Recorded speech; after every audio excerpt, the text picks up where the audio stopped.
के उनके पास जो 3.5 महीने के लिए मिनिस्टर बन पाए और बड़ा कष्टमय जीवन जिया उन्होंने। इतना कष्टमय कि मैं बता नहीं सकता, केवल मैं महसूस कर सकता हूँ ऐसा। मतलब जो जीवन आपने जिया है उससे कम कष्टमय नहीं जिया। और जब सारे रिश्तेदार मौजूद थे, घर से पैदल दारुसफा तक जाते थे और उधर से पैदल निराला नगर वापस आते थे, और वो मजाक बनाते थे लोग। लेकिन जब मानवर श्री कांसी राम साहब का मूवमेंट सफल हुआ और बहन जी का आशीर्वाद प्राप्त हुआ, सरकार बनी, और जब भाई साहब को उसमें शपथ दिलाई गई तो जो दुश्मन था वो बहुत मोटा माला लेके पहुंचा, बहुत मोटा माला लेके पहुंचा, गाड़ी लेके पहुंच गया। और मुझे लगता है फिर वो सुबह शाम केवल वहीं दरवाजे बैठा रहता था। तो यहाँ पर जो मैं बात कह रहा हूँ, आप जाओ बेटा, आ रहे हैं जाओ। तो भाई साहब के साथ जोंक की तरह चपक गया और उनको खून पी पी कर उनको कहीं ना कहीं वो इसलिए बैठता था कि लोग जो दूसरे समाज के लोग हैं वो इनके साथ जुड़ने ना पाए। खैर, भाई साहब जब मिनिस्टर की शपथ लिए, दुश्मन सरेंडर हुए, और भाई साहब का कुछ स्वभाव भी ऐसा था कि उनका कहना था कि समाज को के लिए नहीं, समाज से नहीं लड़ना है, समाज के लोगों को नुकसान नहीं पहुंचाना है, समाज को कहीं ना कहीं मजबूती की तरफ ले जाना है। नहीं तो जिस समय वो मिनिस्टर बने थे तो वो जितने भी मठाधीश थे सबको चाहते तो अपने पैरों के नीचे रख सकते थे, लेकिन वो विचारधारा नहीं थी। उनकी विचारधारा थी कि समाज के लोगों का नुकसान नहीं करना है, समाज को मजबूती देना है। और जिस जिले में जाते थे, ये रिकॉर्ड रहा है 3.5 साल में उनका जितना गांव-गांव जा करके उन्होंने प्रोग्राम किया, वो कहते थे हम बाकी कुछ नहीं कर सकते हैं, जब हम बत्ती से उसके दरवाजे पहुंचेंगे तो उसके गांव का प्रधान से लेके थाना अध्यक्ष से लेके सारे लोग हमारे उस कमजोर टूटे फूटे घर के समाज के व्यक्ति के दरवाजे पर सलाम ठोकते नजर आएंगे। बहुत बड़ा काम नहीं कर सकते, लेकिन हमारे पहुंचने के बाद जब उससे सब इंस्पेक्टर एसओ सारे लोग सलामी ठोकेंगे, भैया भैया करेंगे, तो उसके अंदर जो मरा हुआ इंसान है वो पुनः जिंदा हो जाएगा। इस सोच के साथ एक एक दिन में 16 प्रोग्राम भाई साहब ने किए। एक एक दिन में 16 प्रोग्राम भाई साहब ने किए, गांव-गांव मतलब जा करके अपने समाज के लोगों का मान सम्मान और हौसला बढ़ाने का काम किया। लेकिन मुझे लगता है कि शायद ही कोई ऐसा रहा हो, जो भाई पिताजी ने भी बात कही कि तमाम मिनिस्टर रहे और सब लोग रहे, लेकिन राजकीय सम्मान जो मिलना चाहिए वो अगर किसी को प्राप्त हुआ तो वो केवल और केवल परम आदरणीय लखनऊ के अंदर रामविलास वाल्मीकि जी।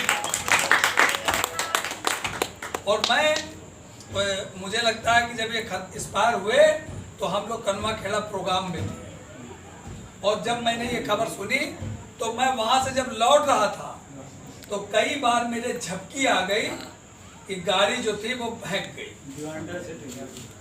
डिवाइडर से टकरा गई, कुछ हो गया। लेकिन रात ही में हम लोग फिर वहां से पुनः घर पहुंचे। और मैं आपको बता दूं कि मेरे भाई को इतना मतलब कमजोर कर दिया था कि मैंने फिर भाई की लाश को देखना भी पसंद नहीं किया, क्योंकि जिस भाई को मैंने देखा था वो भाई कोई और था, और जब वो एक्सपायर हुए तो सूख कर लकड़ी हो गई। मैं अपने काम में लग गया, क्योंकि अगर मैं वहां लग जाता तो जो राष्ट्रीय सम्मान मिला था उसमें रिपोर्ट लगती, सब आप तो खैर पुलिस विभाग में रहे, आप जानते हैं। एक बड़ा काम था सचिवालय से, फिर फोन ऑन करवाया गया, उसमें उनका गोपाल जी का बड़ा, राम गोपाल जी का बहुत बड़ा सहयोग था। तो उस नाते से इनको वो सम्मान मिल सका। अब सवाल इस चीज का है कि जो त्याग इन्होंने किया था, जो काम छूट गया है, उस काम को हम लोगों को इस मिशन के मार्फत से पूरा करना। क्या हम सब साथ हैं? जी क्यों करेंगे? जी क्यों भाई? तो हम लोग साथ साथ, जो सज्जाद भाई, हम लोगों को उस कारवां को पूरा करना है, उस मकसद को पूरा करना है। और जब हम इस मकसद को पूरा करते हैं तो दुश्मन ने एक रामविलास को खत्म किया है, हमने सैकड़ों रामविलास पैदा करे। पर डे हम रामविलास पैदा करेंगे।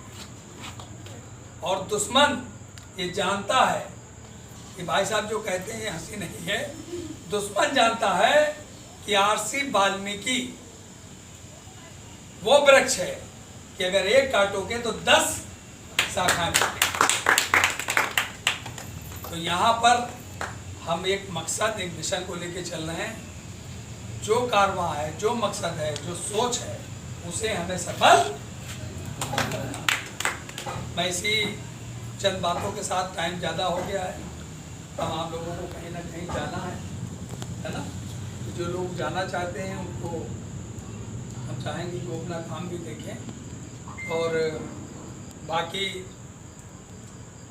रामविलास जी यहाँ दिल में है। दुनिया के लिए वो कुछ भी हो, लेकिन मैं समझता हूँ कि मुझे अगर किसी तरीके की कोई सोच या विचारधारा, अगर मैं वहाँ ना रहता होता लाल का,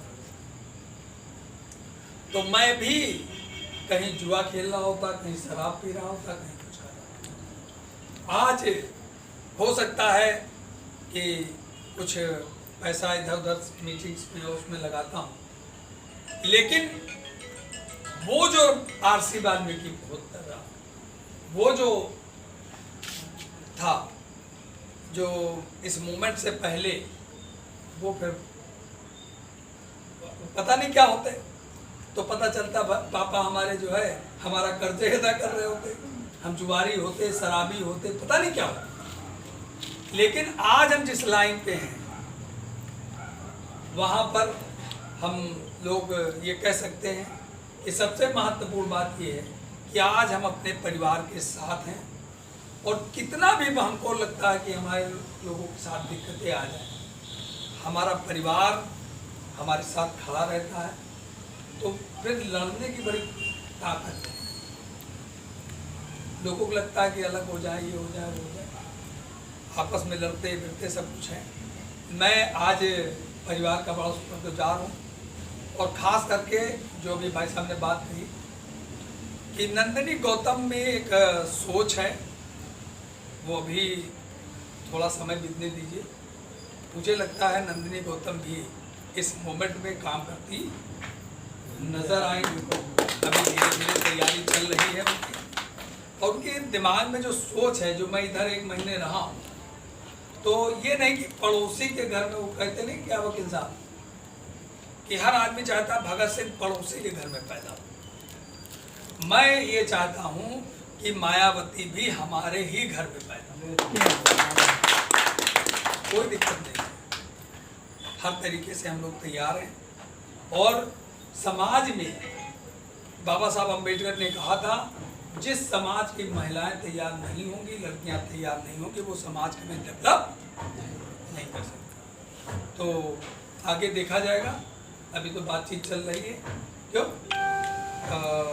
हो सकता है कि उस मोमेंट में नंदिनी गौतम भी आगे बढ़ते नजर आए, और इनको देखकर समाज के और तमाम लड़कियां आगे बढ़ती नजर आएंगी। क्यों? तो सब बच्चियां हैं, आगे बढ़ेंगी, काम करेंगी। अभी नंदिनी गौतम है, फिर आगे ये देखो बैठी है, क्या नाम है? सिमरन गौतम है, और तमाम, मतलब ऐसे नाम तमाम हो सकते हैं।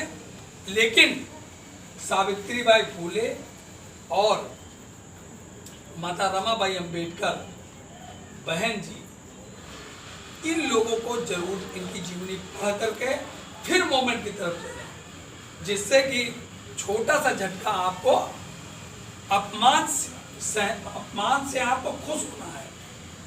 जब हमारा कोई अपमान करता है, जैसे भाई साहब आते थे तो वो अरे यार वो फला ऐसे कह रहा, तो मैं समझ जाता था कि वो आदमी हमसे पीछे हो रहा है। जोर कौन लगाता है? जो पीछे होता वही तो हारा हुआ खिलाड़ी तो करता है। तो इसका मतलब हारे वाले खिलाड़ी के चक्कर में हम क्यों पड़े? जब हम जीत रहे हैं तो हम जीतेंगे, क्यों भाई साहब? तो मैं इसी के साथ कि हम जीत रहे हैं, आगे बढ़ रहे हैं, मिशन आगे बढ़ रहा है, मूवमेंट आगे बढ़ रहा है।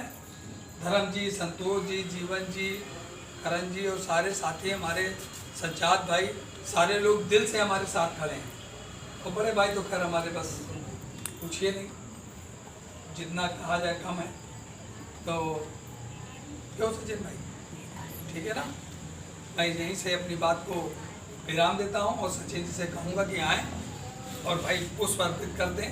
हम सबके प्रेरणा स्रोत, हम सबके मार्गदर्शक, हम सबके परम पूज्य भाई रामविलास दास जी। इधर देखो, इधर कैमरे।